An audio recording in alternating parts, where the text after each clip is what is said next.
आज हम आपको बताएंगे कुछ बेसिक्स। बेसिक मीन्स सिंप्लीफिकेशन में यूज़ होने वाले कुछ बेसिक टर्म्स हैं। जैसे अगर कोई क्वेश्चन में मुझे दिया है,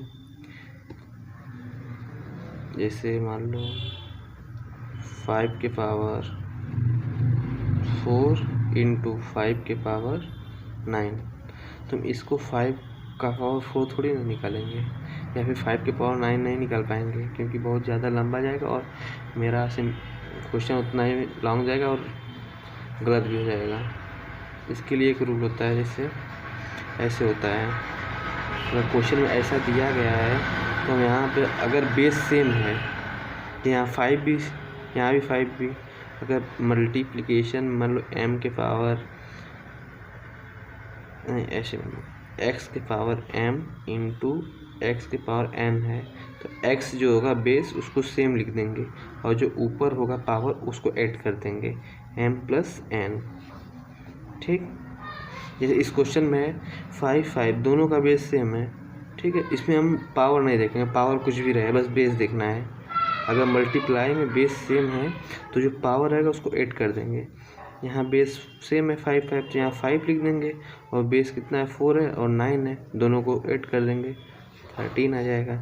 सेम दूसरा क्वेश्चन देखिए, अगर 10 के पावर 6 इंटू 10 के पावर 9, ठीक, इसको कैसे सॉल्व करेंगे? पहले बेस देखेंगे, पहले मल्टीप्लाई देखेंगे, मल्टीप्लाई है, फिर उसके बाद देखेंगे बेस सेम है या नहीं है। हाँ, तो बेस सेम है, बेस सेम है तो एक बेस को ऐसे लिख देंगे। ठीक, उसके बाद दोनों को पावर को जोड़ देंगे, यहाँ 6 है यहाँ 9 है, 15 हो जाएगा, दोनों पावर जोड़ देंगे। बट कभी ऐसा गलती मत करना कि अगर 9 के पावर 10 है और 6 के पावर 10 है, तो देखो पावर सेम है तो इसको भी हम ऐसे कर देते हैं, इसको 9 6 जोड़ देते हैं 15 के पावर 10। बट एक कभी मत करना, गलत हो जाएगा। ठीक, इसको नहीं करना है, ये गलत हो जाएगा। बस हमको बेस देखना है, अगर बेस सेम है तो पावर ऐड हो जाएगा।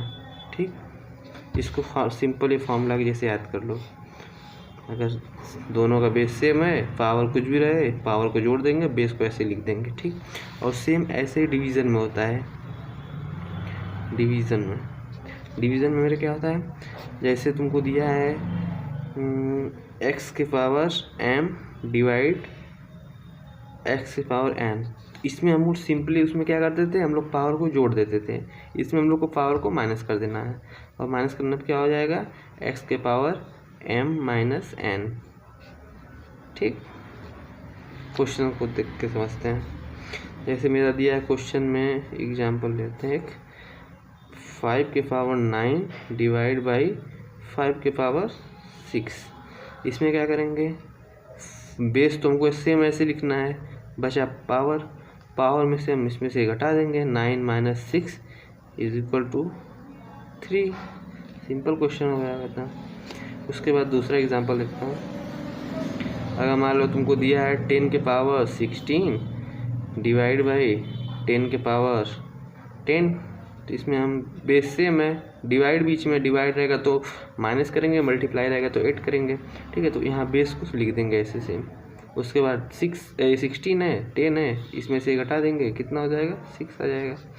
क्वेश्चन में ऐसे भी दिया जाता है, जैसे मान लो 10 के पावर 20 डिवाइड बाई 10 के पावर 10। ठीक, तो यहाँ देखो डिवाइड है, या ऐसे लिखो या ऐसे लिखो, बात तो एक ही है, तो उसको हम ऊपर लिख चल जा रहा है ना, 10 के पावर 20 डिवाइड बाई 10 के पावर 10। यहाँ से बेस सेम है तो बेस को लिख देंगे ऐसे, 20 में से 10 जाएगा 10। बेस सेम होना चाहिए, पावर से नहीं मतलब, पावर कुछ भी रहे बट बेस सेम होना चाहिए। बेस सेम है तो उसको तुरंत अप्लाई हो जाएगा ये रूल। ठीक, ऐसे इसमें भी ऐसा नहीं होगा कि मान लो 9 के पावर 10 है, 6 के पावर 10 है, देख रहे हैं कि हम पावर सेम है तो इसको 9 के पावर 10 डिवाइड बाई 6 के पावर 10, इसमें ऐसे कर देंगे, पता गलत हो जाएगा। हमको बस बेस सेम देखना है। ठीक, इसको भी लिख लेना कहीं साइड में, इसको और इसको। ठीक, सिंप्लीफिकेशन बहुत यूज होगा।